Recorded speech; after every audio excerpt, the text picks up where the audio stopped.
여러분 안녕하세요. 6월 25일 온 시카고 뉴스 허일숙입니다.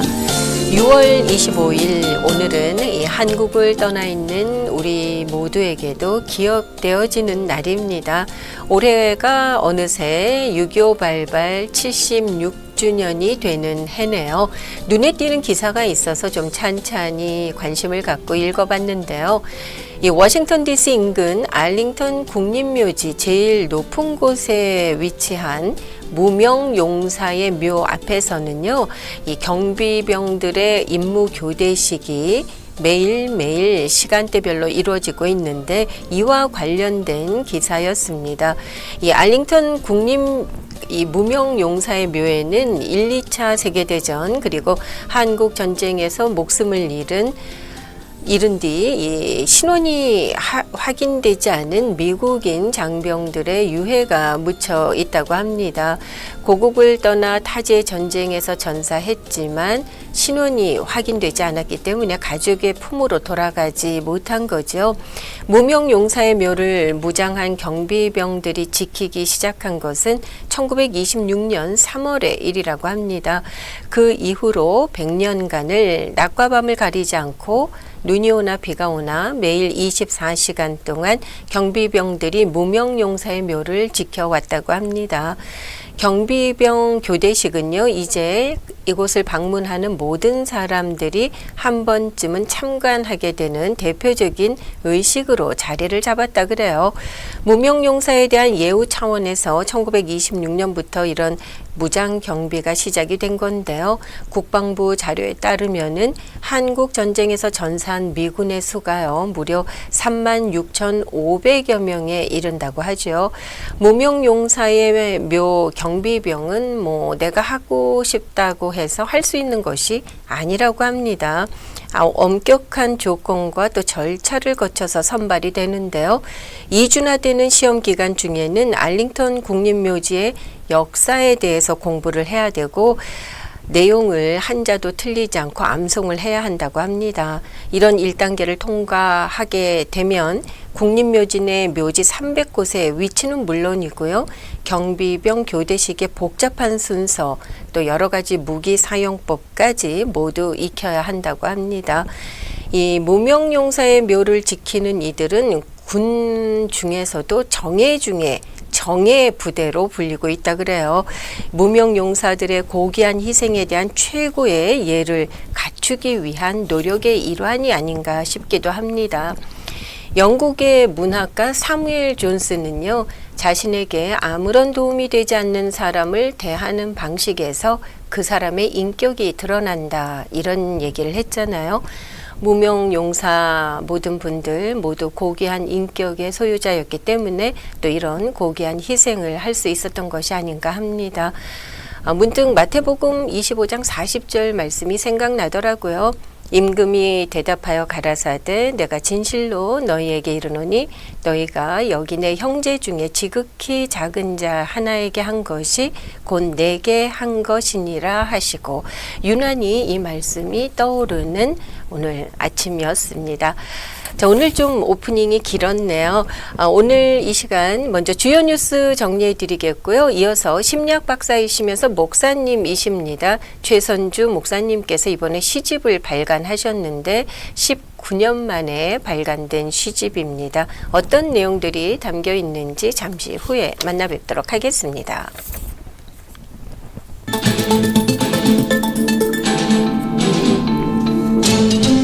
네, 먼저 오늘의 첫 소식입니다. 현지 시간 24일 최대 7.5 규모의 강력한 연쇄 지진이 베네수엘라 수도 카라카스에서 가까운 지역을 잇따라 강타했습니다. 현재까지 공식 사망자는 2자릿수대지만은 무너진 건물이 많아서 인명피해가 눈덩이처럼 불어날 수도 있다는 우려가 제기되고 있습니다.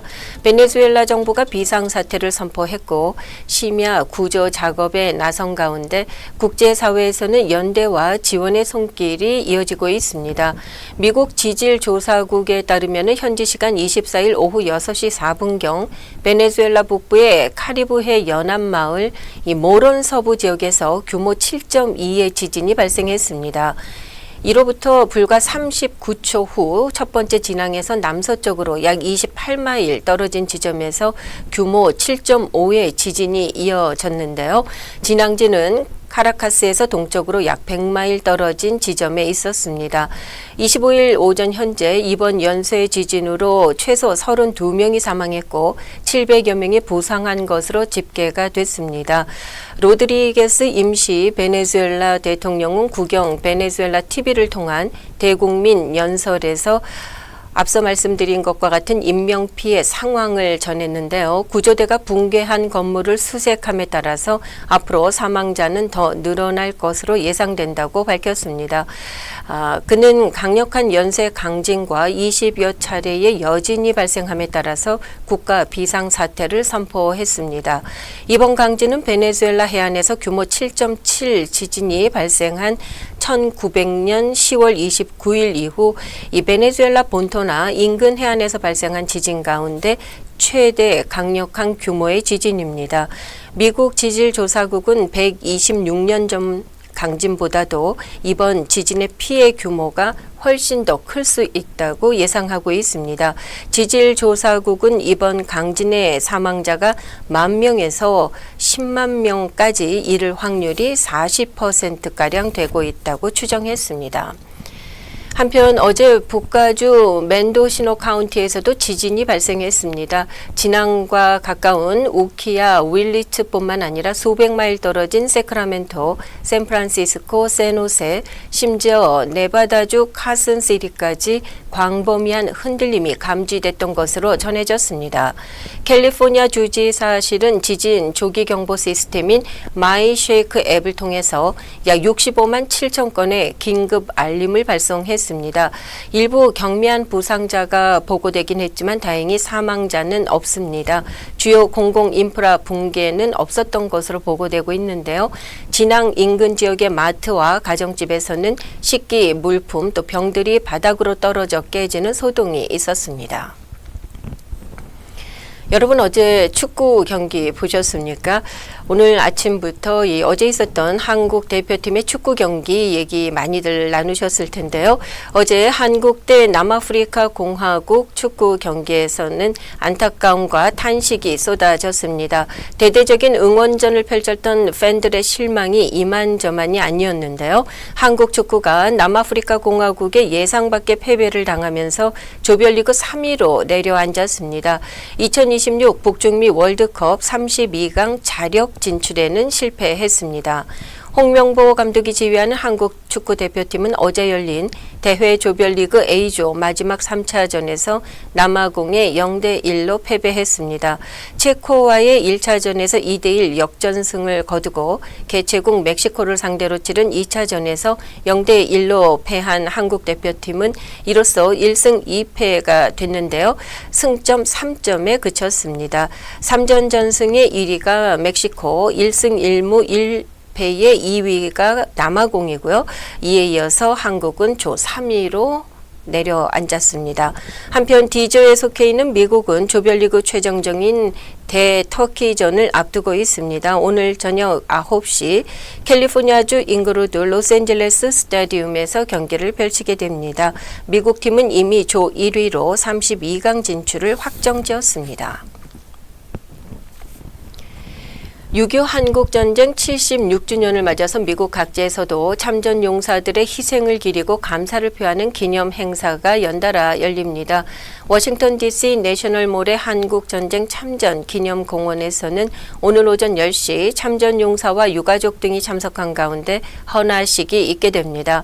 강경화 주미 대사와 한국전 참전 용사 기념재단, 재향군인 단체 관계자, 또 유엔군 참전국 대표 등이 참석해서 참전 용사들의 희생과 헌신을 기리고 한미동맹의 의미를 되새기게 됩니다. 오늘 하루 동안 LA, 뉴욕, 하와이 등지에서도 총영사관의 주관으로 6.25 기념 행사가 열릴 예정입니다. 다음 소식입니다. 트럼프 대통령이 876억 달러 규모의 추가 예산을 의회에 요청했다고 뉴욕타임스가 어제 보도했습니다.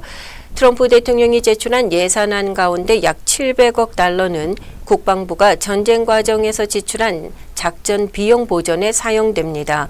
또한 미국의 농민 지원에 110억 달러, 아프리카 중부 에볼라 대응에 14억 달러가 편성돼 있습니다. 그러나 이란과의 전쟁에 대한 부정적인 평가가 민주당뿐 아니라 공화당 내부에서도 확산하고 있어서 이번 예산안 통과는 쉽지 않아 보인다고 뉴욕타임스는 전망했습니다.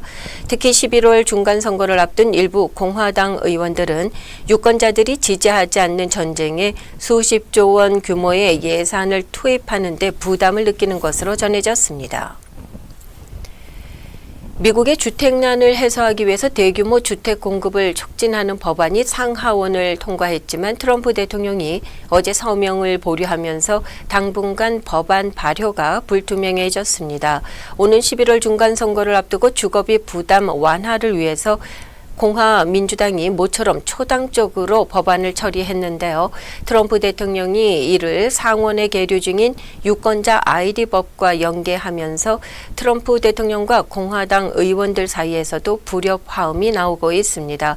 트럼프 대통령은 어제 오후 의회에서 상하원을 통과한 21세기 주택 공급 확대법에 서명할 예정이었지만 이를 취소했습니다. 트럼프 대통령은 추로스 소설을 통해서 주택 공급 관련 기자회견과 서명식은 이 Save America 법안 투표 자격 보호법이 통과될 때까지 취소된다고 밝혔습니다. 연방상원은 어제 트럼프 대통령의 이란에 대한 군사행동 재개를 저지하기 위해 발의된 전쟁 권한 결의안에 대한 최종 표결을 실시해서 이를 부결시켰습니다.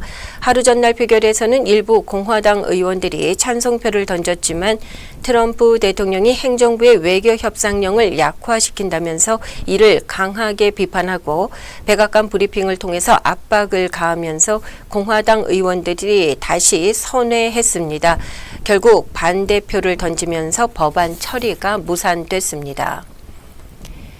오는 7월 1일부터 새로운 연방 학자금 대출 규정이 시행됩니다. 가을 학기 복학 예정자 가운데 풀타임 미만으로 등록을 하게 되는 학생은 연간 대출 한도가 축소돼서 학비 조달에 차질이 생길 수도 있습니다. 또한 새로 대출을 받는 졸업생들의 상환 선택 방법이 표준 상환 그리고 새로운 소득 기반 상환 지원 프로그램 등 두 가지로 대폭 축소되게 됩니다. 시카고 소식입니다. 어제 이스트 시카고와 게리 메트로 인근에서 발생한 화물 열차 탈선 그리고 전력 공급 중단 사태로 인해서 오늘 오전 출근 시간대 사우스쇼 라인에 모는 렉쇼 전 노선 운행이 전면 중단됐습니다. 당국은 복구 작업을 진행 중이지만 정확한 재개 시점은 아직 불투명하다고 밝혔습니다. 다운타운의 밀레니엄역으로 향하는 통근자들에게는 대체 교통수단을 이용할 것을 권고했습니다. 어제 시카고 지역에 많은 양의 비가 내렸는데요. 오늘은 대체로 맑은 가운데 쾌적한 날씨 보이겠습니다. 이번 주는 비교적 괜찮은 날씨 보이겠지만 다음 주 중 2026년 들어서 이 첫 본격적인 폭염이 찾아올 것이라고 미리 대비할 것을 기상청은 당부했습니다. 날씨 전해드리면요. 오늘 대체로 맑은 가운데 최고 78도, 최저 61도, 금요일 대체로 흐리겠고 최고 70도, 최저 61도, 토요일 대체로 맑은 가운데 최고 70도, 최저 64도입니다. 현재 기온은 65도, 현재 시각은 8시 44분 지나고 있습니다. 심리학 박사이시면서 목사님이십니다. 더불어 시인이시기도 하시죠. 최선주 목사님께서 최근 화려한 목숨이라는 제목의 시집을 발간하셨습니다. 첫 시집인 미시간 애비뉴 이후 19년 만의 일인데요. 이 시간에 만나 뵙고 시집과 관련된 자세한 말씀 나눠보도록 하겠습니다. 안녕하세요. 반갑습니다, 목사님. 안녕하세요. 반갑습니다. 자, 첫 시집인 미시간 애비뉴 이후에 또 최근에 시집 발간하시지 않으셨습니까? 그래서 네. 오늘 자리에 모셨는데요. 목사님 평소에 시를 많이 써 오셨습니까? 네, 그냥 꾸준히 써오는 편입니다. 시집으로는 두 번째 시집이 되는 네. 건가요? 책의 제목을 정한다는 것 참 쉽지 않은 일인데요. 이번에 발간하신 시집, 두 번째 시집의 제목은 무엇인가요? 화려한 목숨입니다. 화려한 목숨. 네. 네. 저희 좀 설명이 필요할 것 같아요. 아, 네. 화려한 목숨. 언뜻 들으면 두 단어가 어떻게 조합을 이루게 될까? 조금 unusual하죠, 영어로. 그렇습니다. 예. 네. 어떻게 이런 제목을 정하게 되셨는지요? 네. 제가, 오래전에, 10여 년 전에, 최명희 작가가 쓴 홈플 시리즈를 읽은 적이 있습니다. 10권의 장편인데, 그 중에 3권에, 목숨처럼 화려한 것은 없네, 천산을 헐어서 하해를 메꾼다 한들, 목숨이 비어있는 자리는 메꿀 수가 없어 하는 대화가 나옵니다. 그래서 그 문장을 제가 어디에 메모를 해놨었어요. 그리고 잊어버렸었습니다. 네. 그랬는데 제가 6년 전에 2년 반 차이로 부모님을 영이었어요. 아빠와 엄마 돌아가시고 나서 그 목숨에 대한 절절함이 이제 사무치게 됐는데 우연히 제가 메모해놨던 그 노트를 보니 거기에 목숨처럼 화려한 것은 없다는 말이 정말 가슴을 치고 들어왔습니다. 그 화려하다고 하는 수식어는 우리가 어떤 거 빛나는 거, 뭐 아름다운 거, 아니면 놀라운 업적, 큰 성과를 가리킬 때 화려하다고 네. 하는 말을 쓰는데 목숨이 화려하다고 하는 말은 사람들이 잘 감이 오지 않을 거예요. 그런데 제가 절절하게 느꼈던 거는 어떤 한 사람의 생명, 목숨은 이 세상에서 평가하는 거하고 무관하게 그 어떤 것으로도 대체가 불가능하다고 하는 차원에서 화려하다고 하는 최명희 작가의 말이 공감이 되었습니다. 그래서 화려한 목숨이라고 하는 제목으로 제가 시를 먼저 두 편을 쓴 게 있었어요. 네. 그래서 이번에 이제 많은 시를 한꺼번에 묶으면서 독자들에게 전하고 싶은 메시지가 그거였습니다. 목숨. 그러셨군요. 네. 그래서 제가 화려한 목숨이라는 타이틀로 시집을 묶었습니다. 네. 누구보다도 삶과 죽음에 대해서 많이 생각해 보셨고 또 경험도 많이 하셨을 것 같습니다. 또 지금 목회를 하고 계시니까 말이죠. 네. 때문에 또 이런 제목을 고르시지 않았나 싶기도 한데요. 네네. 이 제목 아래 또 여러 시들이 담겨 있잖아요. 네네. 어떤 시들이 주로 담겨 있습니까? 이번에 시에는 제가 원래 10대 때부터 제가 갖고 있던 화두가 죽음이었습니다. 하나님을 만나기 전부터 그래서 네. 저는 철학을 하려고 했었어요. 사람이 살아가는데 죽음이라는 것에 대한 이해? 이런 게 없으면 삶이 정말 무의미하다는 생각을 어렸을 때 했었거든요. 그랬는데 이제 하나님을 만나고 죽음에 대한 두려움이나 이런 것들은 다 해결을 되었습니다. 그래서 죽음으로부터 자유하고 복된 삶을 누리고 있긴 한데 그럼에도 불구하고 여전히 저희가 살아가면서 상실을 경험하잖아요. 그렇죠. 죽음으로 인한 상실. 그래서 옆에 계시던 분들이 이제 더 이상 계시지 않는 그런 것들을 통해 볼 때 느꼈던 그런 내용들, 생각들 이런 것들을 이제 시로 쓴 게 여러 편으로 있습니다. 그래서 그런 내용들, 부고, 그다음에 뭐 상실, 죽음 이런 내용들이 많이 들어있는 시집입니다. 그렇군요. 지금 말씀해 주신 것처럼 어떤 부고, 상실 이런 타이틀의 그 시는 어떤 내용일까 좀 궁금해지기도 하거든요. 누구나 그 명제 앞에 설 수밖에 없잖아요. 그렇죠. 그럼에도 불구하고 또 쉽게 던지기 어려운 화두임에는 분명한 것 같기도 그렇죠. 합니다. 네. 그렇지만 이 죽음이나 상실에 대한 그 사유가 어둠이나 뭐 비관이나 슬픔으로 끝나는 것이 아니고 그 그리움이나 오히려 절절한 동경 그리고 이제 저는 하나님을 믿는 사람이니까 네. 소망 가운데 이렇게 이어지는 그런 내용이어서 여러분이 읽어도 우울해지지는 않으실 겁니다. 그런 염려는 안 하셔도 될 것 네. 같고 또 오히려 그 시를 통해서 어떤 죽음을 뛰어넘는 또 신앙 안에서 발견하게 되는 세계가 있지 않을까 싶은데요. 앞서 말씀하시면서 어린 시절부터 이 죽음에 대해서 생각하셨다 그랬잖아요. 그 네네. 명제를.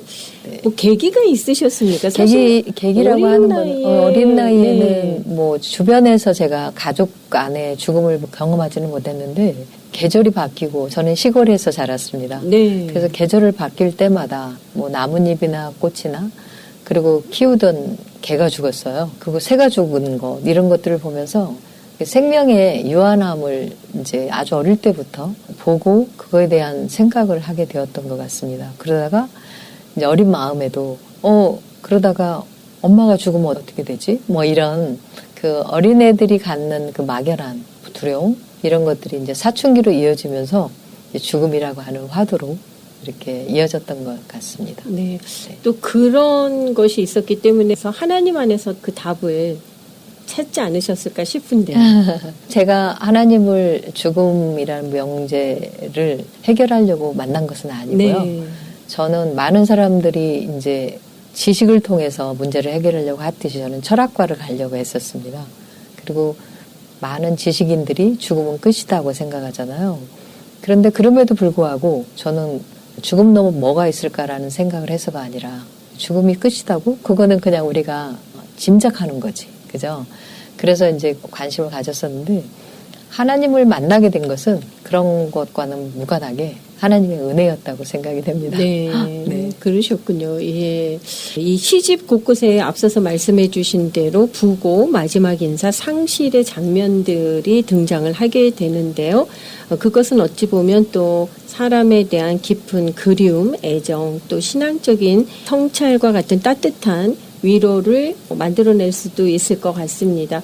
이 목사님께서 이번 시집을 통해서 좀 독자들이 물론 개인적으로 시를 느끼고 또 그 가운데 깨닫게 되는 것들이 있겠지만 좀 어떤 메시지를 던지고 싶으셨나요? 시는 어떤 시가 됐든 시를 읽는 마음은 귀하다고 생각이 됩니다. 그거는 이미 공자가 말씀하셨어요. 사무사. 그러니까 네. 시를 많이 읽으면 생각이 왜곡되거나 거짓이 없어진다는 말을 했거든요. 왜냐하면 객관화를 하기 때문에 그렇습니다. 저는 시를 쓰지 않는 분들도 다 시인의 마음은 갖고 있다고 생각이 들어요.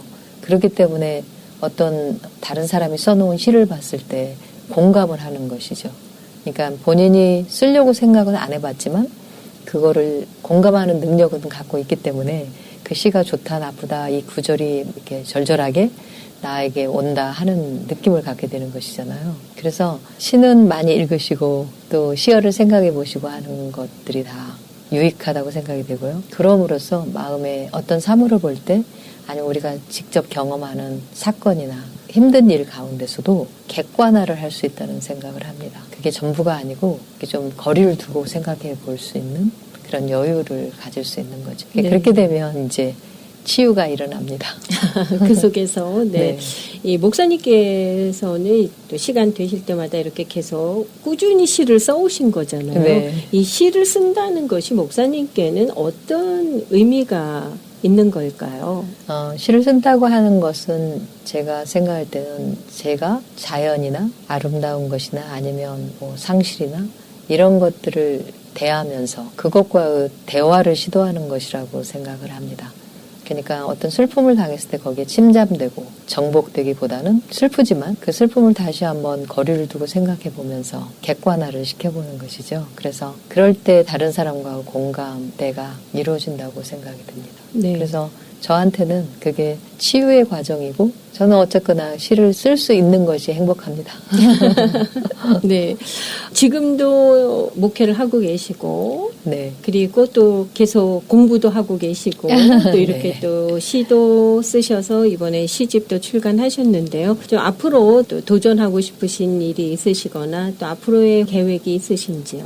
네. 저는 그전에도 그랬지만 제가 처해진 환경에서 열심히 준비하고 또 배우고 그러는 거는 제가 하는 일이고 그 다음에 저를 어디로 인도하실지 하는 거는 하나님께서 하시는 일이라고 생각하고 살아오고 있습니다. 그래서 저도 공부도 열심히 하죠. 신학 공부, 성경 공부도 열심히 하고 하는데 그렇다고 해서 제가 어떤 장을 만들어서 그거를 막 내가 했으니까 이거를 어떻게 해봐야지 하는 생각은 잘 않는 편입니다. 그러면 기회가 주어지면 준비된 내용을 쓸 수 있는 그런 내용으로 가기 때문에 이제 나이상 저도 목회도 접어야 할 때가 되었습니다. 그렇지만 목회를 접는다고 해도 하나님 말씀을 전달할 계기가 주어진다면 또 할 수 있도록 공부는 꾸준히 하는 것이죠. 그래서 그렇게 생각하고 살아가니까 제가 어떤 목적을 두고 바라보는 것은 없지만 그 대신 내 기대감이 있습니다. 네. 그래서 만나는 사람들을 통해서나 또 이루어지는 일들을 통해서 이걸 통해서 내가 살아가는 날들이 어떻게 인도되어 갈지에 대한 기대감은 더 커지게 되어서 기대감으로 살아갑니다. 네. 목사님께서 이번에 출간하신 시집 화려한 목숨 마지막 장까지 다 읽게 되면 우리의 삶을 대하는 태도가 좀 달라지게 될까요? 제가 소망하는 것은 시 몇 편 읽는다고 뭐 사람이 달라지진 않겠지만 시 한두 편으로 감동을 받을 때 그 여운은 오래 가거든요. 그래서 상실을 경험하게 되거나 상실 가운데는 사물을 잃어버린 것에 대한 내용도 있습니다. 네. 근데 우리가 너무나 귀한 것을 잃게 되면 그걸 생각할 때마다 마음이 아프잖아요. 그런데 그보다 어떤 것도 목숨보다 귀한 것은 없잖아요. 그래서 그렇게 연관을 시키면 그까짓 게 아무것도 아닌 것이 되는 것이죠. 그래서 제 시를 읽으시는 분들은 제 여기에 상제된 어떤 시를 통해서건 마음의 위안을 얻으시고 치유가 일어나는 그러한 축복이 임하기를 기원합니다. 상실을 통해서 느끼는 마음의 공허함, 상처가 크다는 것이 결국은 존재의 어떤 귀함, 그렇죠. 네, 그 소중함을 그렇습니다. 다시금 생각하게 해주고 네. 또 일깨워주는 계기가 되지 않을까 싶습니다. 그렇죠. 그게 가장 중요한 메시지입니다. 그래서 요새 너무 이제 안타까운 것은 젊은 사람들이 아직도 정말 생명 충만하고 예쁜 사람들이 남들과 비교하면서 불행해지고 그리고 심지어는 자기 생명을 저버리는 그런 것들을 보면서 너무 안타깝죠. 너무 안타깝고 이 잘못된 생각을 하고 있는 거거든요. 그래서 제가 말씀드린 것처럼 우리 한 사람 한 사람은 대체 불가합니다. 세상에 엄마의 마음이 그런 거잖아요. 아무리 못난 자식이라도 내 자식을 사회에 성공한 어떤 다른 자식으로 바꾸겠습니까? 그렇죠. 그렇지 네. 않습니다. 그런 것처럼 진짜 하나님께서 원하는 우리에게 원하시는 것은 우리에게 생명을 허락하셨으니까 그 생명을 충분히 누리고 살라고 하는 것이지 어떤 일을 크게 하라고 하는 것이 아니라고 하는 생각을 갖게 되기를 소망합니다. 하나님께서 우리에게 허락하신 그 삶을 존귀하게 생각하면서 누린다는 것이 어떤 의미인지 목사님의 시집을 통해서 다시 한번 곰곰이 생각해 볼 수 있는 그런 계기가 되었으면 합니다. 감사합니다. 오늘 짧은 시간이지만 함께 하시면서 귀한 삶을 성찰해 볼 수 있는 그런 귀한 말씀 전해 주셨는데요. 다시 한번 감사의 말씀 드리겠습니다. 수고하셨습니다. 감사합니다.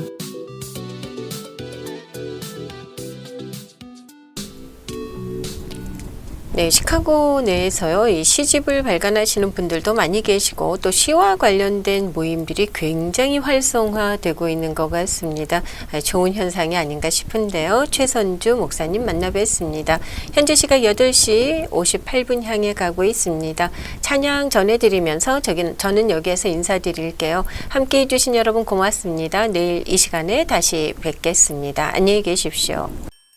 당신은 사랑받기 위해 태어난 사람 당신의 삶 속에서 그 사랑받고 있지요 당신은 사랑받기 위해 태어난 사람 당신의 삶 속에서 그 사랑받고 있지요 태초부터 시작된 하나님의 사랑은 우리의 만남을 통해 열매를 맺고 당신이 세상에 존재함으로 인해 우리에겐 얼마나 큰 기쁨이 되는지 당신은 사랑받기 위해 태어난 사람 지금도 그 사랑 받고 있지요 당신은 사랑받기 위해 태어난 사람 지금도 그 사랑 받고 있지요 온 시카고 뉴스는 최신 학문과 기술 연마를 통해 최상의 치료로 보답하는 김광수 치과, 모든 보험을 원스톱으로 해결해 드립니다. 한인 사회를 위한 박상화 종합보험, 삶을 마무리하는 순간을 여러분과 함께합니다. 가장 저렴한 비용과 신뢰를 바탕으로 정성을 다하는 줄리심 장의사, 최고의 상품으로 소비자의 행복을 책임지는 영신 건강 제공으로 함께합니다. AM 1590, FM 95.9, WCGO 에반스톤 시카고입니다. The views and opinions in the following show do not necessarily reflect that of this station or its ownership.